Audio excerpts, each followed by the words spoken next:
প্রিয় দেশবাসী, আসসালামু আলাইকুম রহমতুল্লাহ। আশা করি আপনারা যে যেখানে আছেন ভালো আছেন। আমি আজকে একটি গুরুত্বপূর্ণ বিষয়ে, আমাদের নৈতিক একটি দায়িত্বের ব্যাপারে আপনাদেরকে সম্পৃক্ত করার জন্য আপনাদের সামনে হাজির হয়েছি। বাংলাদেশ জামাত ইসলামী তার জন্মলগ্ন থেকেই সমাজের কল্যাণে নিজেদের সমস্ত যোগ্যতা এবং অভিজ্ঞতাকে নিয়োজিত করার চেষ্টা করেছে এবং সেই চেষ্টা বর্তমানে অব্যাহত আছে। এ মাসের 21 তারিখ সকাল 10টা 38 ঢাকা সহ দেশের বিভিন্ন জায়গায় প্রবল ভূমিকম্প অনুভূত হয়।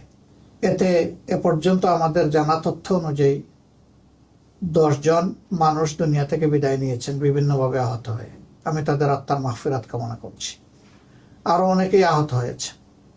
কিছু সংখ্যক ঘরবাড়ি হেলে পড়েছে, কিছু সংখ্যক ঘরবাড়ি হেলে না পড়লেও তার ক্ষতি হয়েছে, কোথাও ফাটল ধরেছে, আবার কোথাও কোথাও মানুষজন দারুণ ভূমিকম্প আতঙ্কের মধ্যে আছেন। এই অবস্থায় আমরা আবার লক্ষ্য করলাম যে 31 ঘন্টার ব্যবধানে দ্বিতীয় আর্থকুয়েক আবার জনগণ এদেশে অনুভব করলো, যেটাকে আফটার শক বলা হয়। আল্লাহ তাআলা ভালো জানেন, তবে আমরা আল্লাহ তাআলার কাছে এই কঠিন পরিস্থিতিতে তার একান্ত সাহায্য এবং রহমত আমরা প্রত্যাশা করছি। আল্লাহ যেন সম্ভাব্য বিপদ থেকে এই জাতিকে হেফাজত করেন এবং আমাদের গুনাহ খাতা মাফ করেন।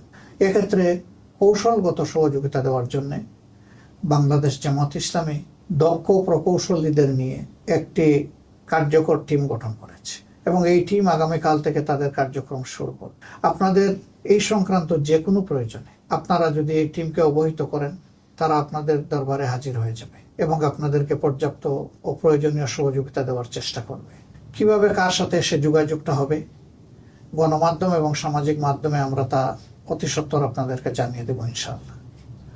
এই কন্ট্যাক্ট পয়েন্টগুলোতে আপনারা কন্ট্যাক্ট করলেই আপনারা আমাদের সেবা পেয়ে যাবেন, আমরা আশা করছি।